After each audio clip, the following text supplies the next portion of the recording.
Hello नमस्कार दोस्तों। तो आप लोगों का फिर से स्वागत है मेरे इस नए वीडियो में। तो आज जो है हम हड़प्पा सभ्यता पूरी तरह से ख़त्म करने वाले हैं।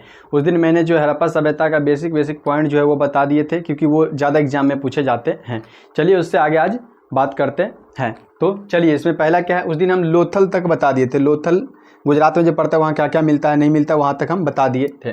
अब है चनहुद्रो। क्या है? चनहुद्रो जो था ये पाकिस्तान में पड़ता है। इस यहाँ से क्या क्या मिला था नहीं मिला था वो देखते हैं। तो यहाँ से मिला था मनके बनाने का कारखाना, मतलब जो घर बनाया जाता था, उसकी ईंट जो तैयार किया जाता था, वो सब का जो है कारखाना मिला था। कहाँ से मिला था? तो चनहुद्रो से मिला था। पीतल का बत्तख, मतलब बत्तख जो था वो पीतल से बना हुआ था। इससे यह पता चलता है कि उस समय भी बत्तख था। किस समय? तो हड़प्पा सभ्यता में भी जो था बत्तख का प्रमाण मिला है, क्योंकि पीतल का बत्तख है तो वो किसी बत्तख को देख करके ही बनाया होगा, तो वहाँ से वो प्रमाण मिला है। लिपस्टिक का भी प्रमाण कहाँ से मिला है? तो चनहुद्रो से मिला है। अभी चनहुद्रो कहाँ पड़ता है वर्तमान में? तो पाकिस्तान में पड़ता है। आगे है कालीबंगा। इससे बहुत बार क्वेश्चन आता है। कालीबंगा से क्या क्या चीज़ मिला है नहीं मिला है? कालीबंगा से मिला है अग्निकुंड। क्या मिला है? अग्निकुंड। बेलनाकार मोहरे। पीतल की मोहरे कहाँ से मिला था? तो हड़प्पा सभ्यता से, हड़प्पा से। और बेलनाकार मोहरे कहाँ से मिला है? तो कालीबंगा से बेलनाकार मोहरे। आगे है तांबे का बैल। क्या है? तांबे का बैल। पीतल का बत्तख चनहुद्रो से, और तांबे का बैल कालीबंगा से। कहाँ से? कालीबंगा से तांबे का बैल। ये याद रखिएगा। ज़्यादा बार पूछा जाता है कि अग्निकुंड कहाँ से मिला है, मनके बनाने का कारखाना कहाँ से मिला है, लिपस्टिक का प्रमाण कहाँ से मिला है, तो चनहुद्रो से। ये सब जो ज़्यादा बार क्वेश्चन में आता है। आगे है बनावली। क्या है? बनावली। ये वर्तमान में अभी हरियाणा में पड़ता है। कहाँ पड़ता है? तो बनावली हरियाणा में पड़ता है। यहाँ से क्या क्या मिला है? तो चूड़ी मिला है, नाक व कान की बाली मिला है, नाक व कान की बाली मिला है, मिट्टी के खिलौने मिले हैं। क्या क्या मिले? मिट्टी के खिलौने, नाक व कान की बाली, चूड़ी। ये सब कहाँ से मिला है? तो बनावली से मिले है। चनहुद्रो से क्या मिला है? तो मनके बनाने का कारखाना, पीतल का बत्तख, लिपस्टिक। कालीबंगा से क्या मिला है? तो अग्निकुंड, बेलनाकार मोहरे, तांबे का बैल। बनावली से क्या मिला है? तो चूड़ी, नाक व कान की बाली, मिट्टी के खिलौने। ये सब विभिन्न नगरों से, वहाँ हड़प्पा सभ्यता के विभिन्न नगरों से विभिन्न वस्तुओं का प्रमाण मिला है। अब हम आगे बात करते हैं। अब तो हमने हड़प्पा सभ्यता के बारे में भी देख लिया, वहाँ से क्या क्या, कौन कौन नगर से क्या क्या मिला है वो भी देख लिया, नगर के बारे में भी हमने जान लिया। अब हम जानेंगे कि वहाँ क्या क्या चीज़ मौजूद था, क्या मौजूद नहीं था। तो स्टार लगा करके क्वेश्चन ऑब्जेक्टिव जैसे लिखिएगा। इसमें रहेगा कि हड़प्पा की लिपि कैसी थी? हड़प्पा सभ्यता की लिपि जैसे हम लोगों की लिपि हिंदी लिखते हैं देवनागरी भाषा में, तो उसी तरह हड़प्पा सभ्यता की लिपि उस समय कैसी थी? तो भाव चित्रात्मक। कैसी थी? भाव चित्रात्मक। कैसी? चित्रात्मक। भाव चित्रात्मक मतलब जैसे ऐसे होता था, चित्र बना हुआ रहता था, ऐसे चित्र बना दिया, ऐसे बना दिया, ऐसे बना दिया, गोला बना दिया, ऐसे चित्रात्मक। मतलब चित्र के द्वारा जो है उस समय लोग समझा करते थे कि किस चीज़ की ओर इशारा कर रहा है, नहीं कर रहा है। तो हड़प्पा सभ्यता की लिपि कैसी थी? तो भाव चित्रात्मक। क्वेश्चन यही आएगा कि हड़प्पा सभ्यता की लिपि कैसी थी? तो कैसी थी? भाव चित्रात्मक लिपि थी। आगे आएगा, हड़प्पा सभ्यता का सबसे बड़ा नगर कौन सा था? हड़प्पा सभ्यता का सबसे बड़ा नगर हड़प्पा सभ्यता का सबसे बड़ा नगर कौन सा था? तो सबसे विकसित और सबसे बड़ा नगर कौन सा था? मोहनजोदड़ो जो हड़प्पा सभ्यता का सबसे विकसित और सबसे बड़ा नगर था। मोहनजोदड़ो। इसको क्या कहा जाता है? मृतकों का टीला। क्या कहा जाता है? मृतकों का टीला। क्या कहा जाता है? मृतकों का टीला। मतलब मोहनजोदड़ो का अर्थ क्या होता है? मृतकों का टीला। और यह जो हड़प्पा सभ्यता का सबसे बड़ा नगर था और सबसे विकसित नगर भी था। इस सभ्यता में क्या था? इस सभ्यता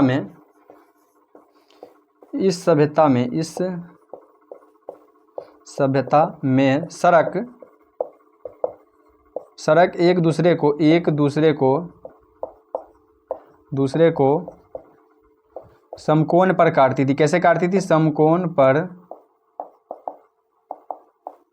काटती थी। कैसे? जैसे ये हो गया 90 डिग्री के एंगल पर समकोण पर जो है काट देती थी। इसके चारों तरफ घर होता था, इसके चारों तरफ घर होता था, इसके चारों तरफ घर होता था, इसके चारों तरफ घर होता था। उस समय जो है घर के दरवाजे कहाँ से निकलते थे? तो घर के पीछे से। कहाँ से?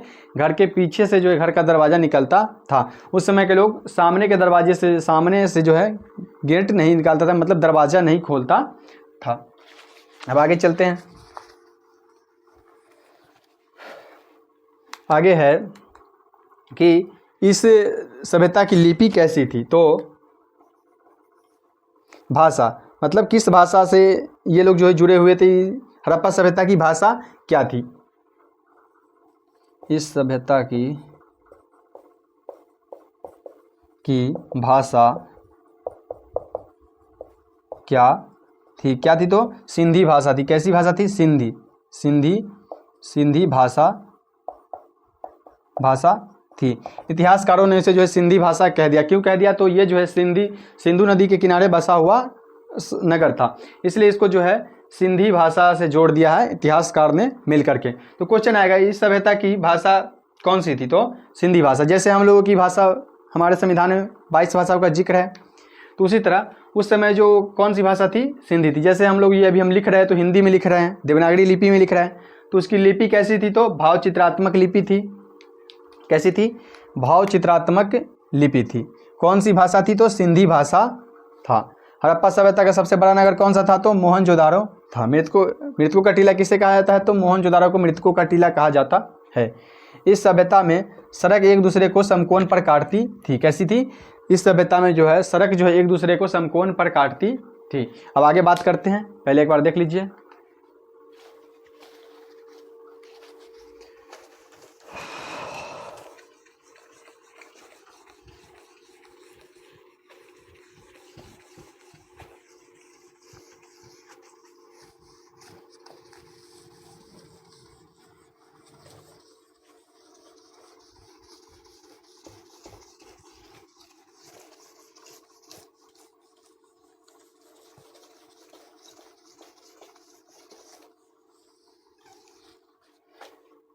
अब उस दिन जो है मैंने मोहनजोदड़ो के एक जगह के बारे में बताया था, स्नानघर। स्नानघर जो था वो कितना बड़ा था, नहीं था, उसके बारे में देखते हैं। क्या देखते हैं? स्नानागार।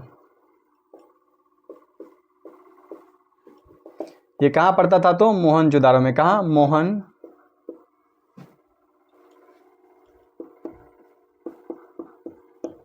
मोहनजोदारो में पड़ता था।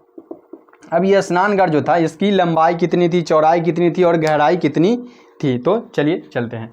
इसकी लंबाई जो थी 39 फीट थी। कितनी थी? 39 फीट।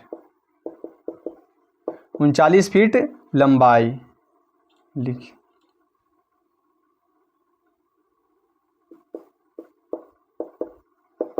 39 फीट लंबा, 25 फीट चौड़ा। कितना फीट चौड़ा? 25 फीट चौड़ा। और 8 फीट जो था गहरा। कितना था? 8 फीट गहरा था।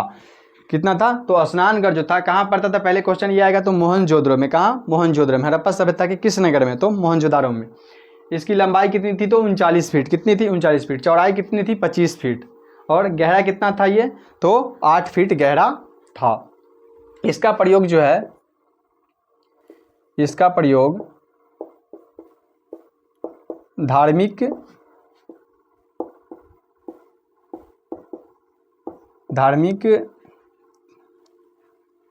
कार्यों में होता था। किसमें? धार्मिक कार्यों में होता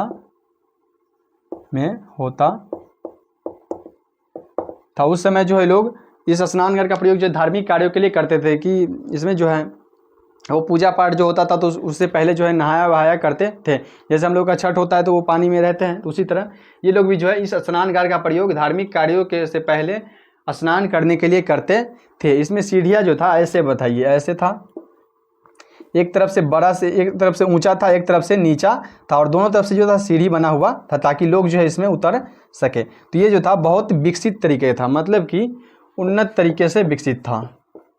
उन्नत तरीके से विकसित था। कैसे था? उन्नत तरीके से विकसित था। और मोहनजोदारो में क्या था? मोहनजोदड़ो में इस सभ्यता में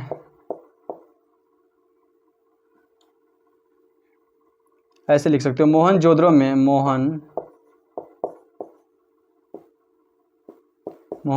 में जल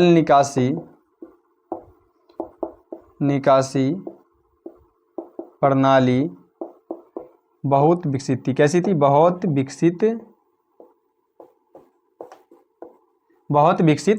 थी। कैसी थी? तो बहुत विकसित थी। उस समय जो था, जैसे ये सड़क हो गया तो सड़क के दोनों तरफ जो था नाली बना दिया हुआ था। कैसा बना दिया हुआ था?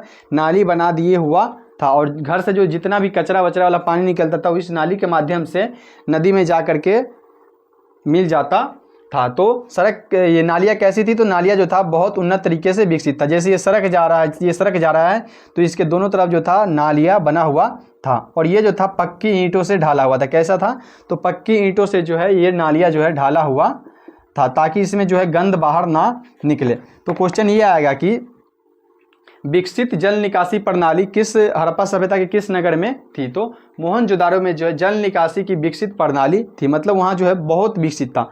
वहाँ के लोग पानी निकालने के लिए नाला बना दिए थे।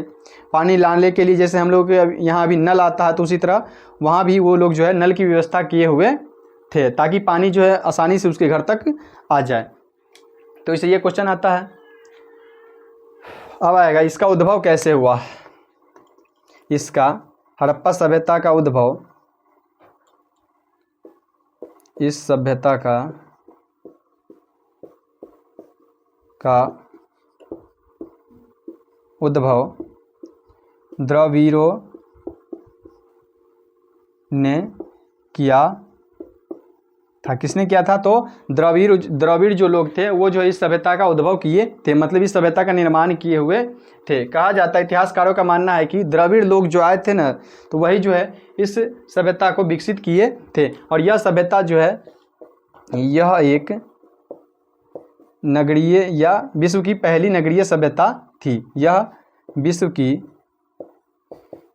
की पहली नगरीय सभ्यता थी। कैसी सभ्यता? तो पहली नगरीय सभ्यता थी। कैसी सभ्यता थी? तो विश्व की जो है सबसे पहली जो है नगरीय सभ्यता थी।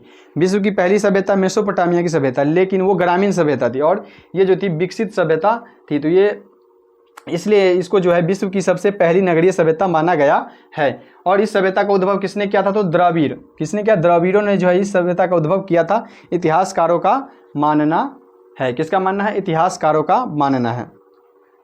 अब हम आगे चलते हैं। अब आएगा क्वेश्चन कि मोहनजोदड़ो से हड़प्पा के बीच की दूरी कितनी? एक क्वेश्चन ये भी आ जाता है कि मोहनजोदड़ो से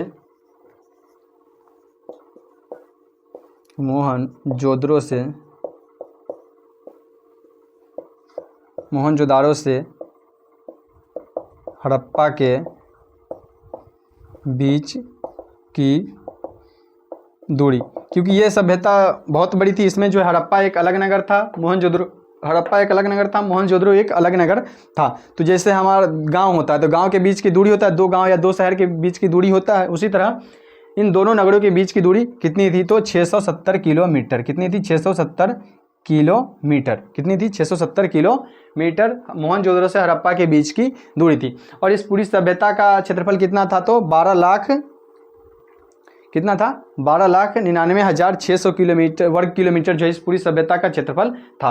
और मोहनजोदड़ो से हड़प्पा के बीच की दूरी कितनी थी? 670 किलोमीटर थी। और हम जानते हैं कि मोहनजोदड़ो जो था दो भागों में बटा हुआ था। एक था दुर्ग और एक था, मतलब दो भागों में, एक ऊपरी किला और एक निचली किला, जिसमें एक में अमीर लोग रहते थे और एक में जो है किसान परिवार के लोग सब जो है रहा करते थे। अब आगे चलते हैं कि इसको जो है इसका विनाश कैसे हुआ, नहीं हुआ।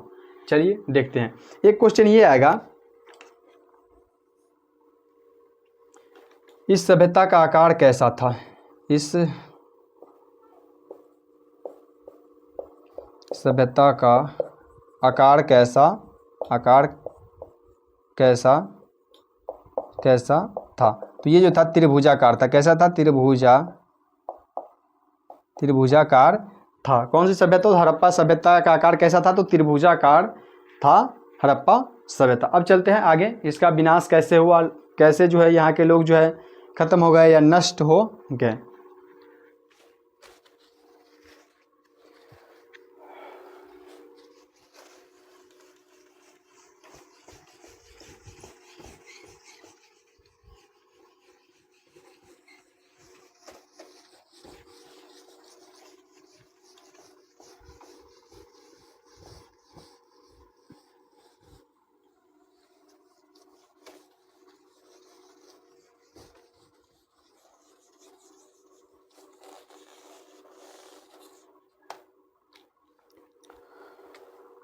अब चलते हैं कि आगे इसमें क्या हुआ था, नहीं हुआ था।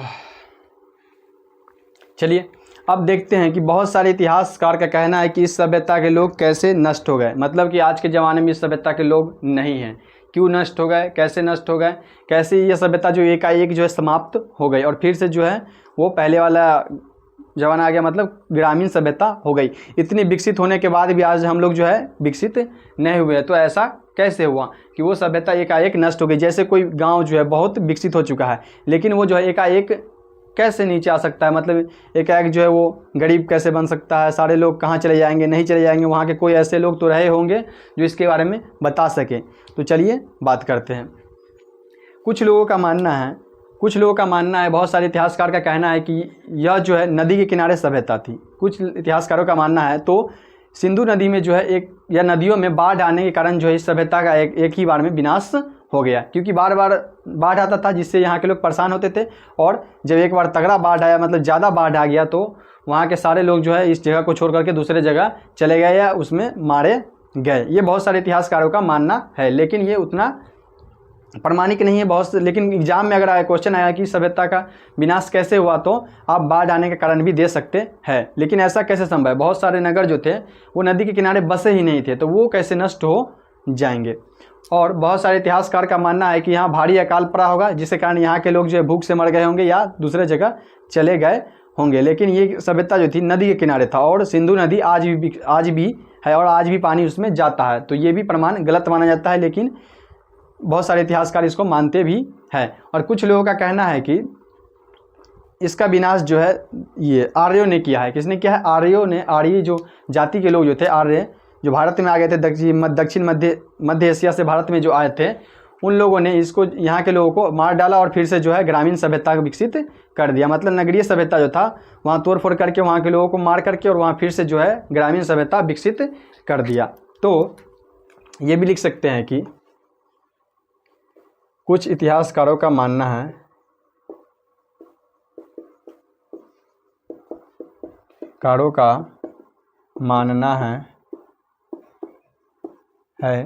कि आर्यों ने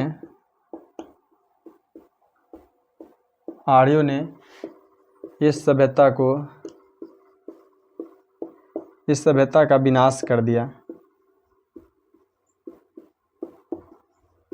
विनाश कर दिया। किसका मानना है? तो कुछ इतिहासकार जो है वो कहते हैं कि आर्य जब भारत में आए तो वो जो है इस सभ्यता का विनाश कर दिया और उसके बाद जो फिर से एक ग्रामीण सभ्यता का विकास कर दिए। लेकिन एक व्यक्ति,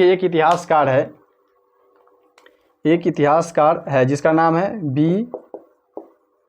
बी लाल। क्या नाम है? बी लाल इतिहासकार का कहना है कि इस सभ्यता का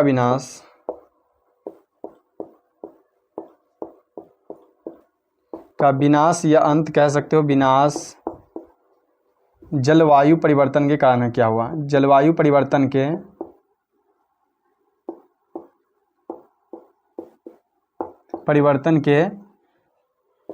कारण हुआ। कैसे हुआ?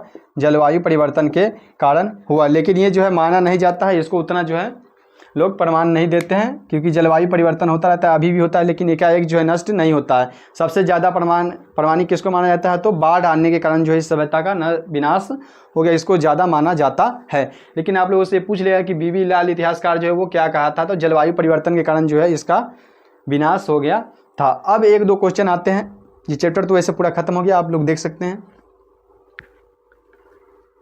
इससे ज़्यादा नहीं आता है। अब हम देखते हैं एक दो क्वेश्चन जो एग्जाम में पूछे जाते हैं, तो उसके बारे में हम बात कर लेते हैं। चलिए, एक क्वेश्चन आएगा इस चैप्टर से। अब जो ऑब्जेक्टिव क्वेश्चन आते हैं उसके बारे में हम देखते हैं। एक क्वेश्चन आएगा,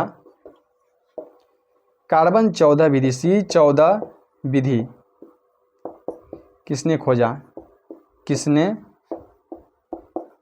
खोजा? ये एक क्वेश्चन आता है। तो इसका आविष्कार जो है B.F. लिबिदेव। किसने? B.F. लिबिदेव ने कब किया था? तो 1946 में, 1946। 1846 में, 1846 ईस्वी में किया था। कब किया था? तो 1846 ईस्वी में। किसने किया था? तो B.F. लीवी देव ने 1846 ईस्वी में C14 विधि का खोज किया था। और यह कौन सी विधि है? तो इससे जो है किसी भी अवशेष का उसकी तिथि का पता लगाया जाता है कि वह जो कितना पुराना है, कितना वर्ष पुराना है, नहीं है, उसके बारे में पता लगाया जाता है। कैसे लगाया जाता है? तो C14 विधि से जो है इसके बारे में पता लगाया जाता है। एक क्वेश्चन आएगा एशियाटिक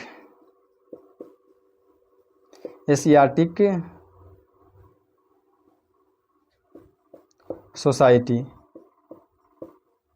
एशियाटिक सोसाइटी का स्थापना किसने किया? किसने किया? ये एक क्वेश्चन आता है। तो किसने किया? तो सर विलियम जोन्स। किसने? Sir William Jones. सर, ये विलियम जोन्स लिख सकते हो, विलियम जोन्स ने। कब किया था? तो 1784। कब किया था? 1784 में सर विलियम जोन्स ने एशियाटिक सोसाइटी की स्थापना किया था। और यह कैसी सोसाइटी थी? तो ये जो है ऐतिहासिक चीज़ों का पता लगाता था। मतलब कि ये इतिहास जानने के लिए, इतिहास को जानने के लिए, मतलब कि यूरोप के जो लोग थे वो भारत के इतिहास को जानना चाहते थे ताकि हम जो अच्छे से इस देश पर शासन कर सके। तो इसीलिए जो है सर विलियम जोन्स की अध्यक्षता में 1784 ईस्वी में एक सोसाइटी की स्थापना की गई, जिसे हम क्या कहते हैं? एशियाटिक सोसाइटी कहते हैं। और यह सोसाइटी जो थी इतिहास का उत्खनन करने के लिए ही किया गया था, ताकि हम जो है विभिन्न जगह खनन करके वहाँ की वस्तुओं को निकाल सके और उसका पता लगा सके क्या है, नहीं है। तो ये किसने किया था? तो विलियम जोन्स ने किया था। अब आगे आता है, यह किस युग की सभ्यता थी? एक क्वेश्चन आएगा, कहेगा कि हड़प्पा सभ्यता किस युग की सभ्यता थी? मतलब कि हड़प्पा जो थी किस युग की सभ्यता थी? तो किस युग की थी? तो कांस्य युगीन सभ्यता थी। हड़प्पा कांस्य युगीन सभ्यता थी। कैसी सभ्यता थी? कांस्य युगीन सभ्यता थी। कौन सी सभ्यता? तो हड़प्पा सभ्यता जिसे हम कहते हैं, या ईंट मन की अस्थियां ऊपर लिखा हुआ है हड़प्पा सभ्यता। तो ये कैसी सभ्यता थी? तो कांस्य युगीन सभ्यता थी। कांसा मतलब होता है तांबा और पीतल का मिश्रण, तांबा और पीतल का मिश्रण। तो यहाँ के लोग जो है सबसे ज़्यादा कांसा का प्रयोग करते थे। अगर कोई मूर्ति भी बनाना है या किसी प्रकार का खिलौना भी बनाना है तो ज़्यादातर कांसा का ही प्रयोग करते थे। जैसे मुहरे थी तो मुहरे भी कांसा का बनाया जाता था। तो इसीलिए इसे जो है कांस्य युगीन सभ्यता कहा गया है। क्यों कहा गया? तो ज़्यादा जो है कांसा का प्रयोग होने के कारण इसे कांस्य युगीन सभ्यता कहा गया है। कहेगा, एक क्वेश्चन आएगा, इस सभ्यता के लोगों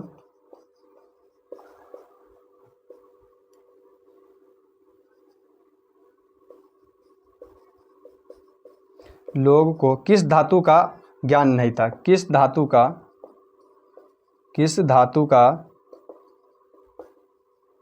ज्ञान नहीं था? एक क्वेश्चन ये आ जाता है कि हड़प्पा सभ्यता के लोगों को किस धातु का ज्ञान नहीं था, या ये मतलब हड़प्पा सभ्यता ही है, समझ लीजिएगा। हड़प्पा सभ्यता के लोगों को किस धातु का ज्ञान नहीं था? तो उस समय जो था इसे लोहे का ज्ञान नहीं था। किसका? लोहे का ज्ञान नहीं था।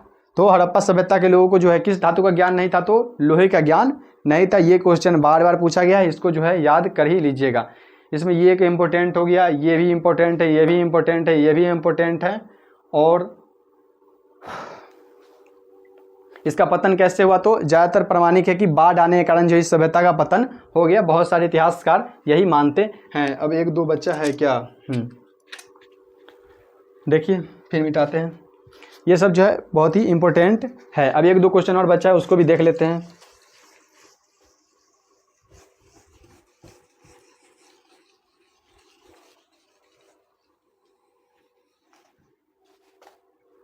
एक क्वेश्चन आएगा, यह सभ्यता कैसी थी? तो यह सभ्यता जो थी मातृसत्तात्मक थी। कैसी थी? तो लिख सकते हैं, हड़प्पा सभ्यता मातृसत्तात्मक थी। कैसी थी? तो मातृसत्तात्मक थी। और यहाँ इतिहासकारों का मानना है कि पुजारी जो मतलब पुरोहित जो पूजा कराने वाले लोग थे, यही वही जो है यहाँ के राजा होंगे। इतिहासकारों का मानना है, इतिहासकारों ने कहा है कि पुजारी का प्रमाण जैसे मिला है तो उस समय पुजारी ही यहाँ के राजा थे। कैसी सभ्यता थी? तो ये जो थी मातृसत्तात्मक थी। कैसी थी? मातृसत्तात्मक सभ्यता थी। ये क्वेश्चन बार बार पूछा गया है, याद करके रखिएगा। एक क्वेश्चन आएगा, यहाँ के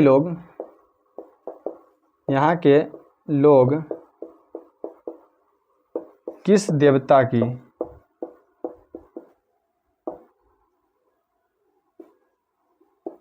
पूजा करते? तो ज़्यादातर इतिहासकारों का मानना है कि यहाँ के लोग जो है किसी भी देवता का पूजा नहीं करते थे, लेकिन बहुत सारे जगह लिंग का प्रमाण मिला है, तो इसीलिए यहाँ के कहते हैं कि यहाँ के लोग जो है शिव को मानते थे, मतलब शिव जी की जो है पूजा करते थे। तो ये भी लिख सकते हैं, शिव की पूजा जो है वो लोग करते थे। कहाँ के लोग? तो हड़प्पा सभ्यता के लोग जो थे वो शिव की भी पूजा करते थे। और यहाँ की देवी कौन सी थी? तो यहाँ मातृ देवी थी। यहाँ मातृ देवी को पूजा जाता है। ये ज़्यादा प्रमाणिक है कि यहाँ के लोग जो है किस देवी की पूजा करते थे? तो मातृ देवी की पूजा करते थे। और वहाँ इसलिए इतिहासकारों ने ये इसलिए कहा है कि वहाँ के लोग शिव को ही मानते थे, तो क्योंकि वहाँ पर एक दो लिंग के प्रमाण मिले हैं, जिससे इतिहासकारों का कहना है कि ये जो था यहाँ के लोग जो थे शिव को भी मानते थे। किसको मानते थे? शिव को भी मानते थे। तो अब इससे ज़्यादा क्वेश्चन नहीं है, तो देख लीजिए। ये पूरा चैप्टर जो है 2 वीडियो में मात्र ख़त्म हो गया। लगभग 1 घंटा के करीब हुआ होगा या उससे ज़्यादा भी हुआ होगा, उससे कोई मतलब नहीं है। आप लोगों को इससे ज़्यादा कंटेंट जो है किसी भी वीडियो में नहीं मिल सकता, चाहे आप किसी भी चैनल पर जा करके देख लें।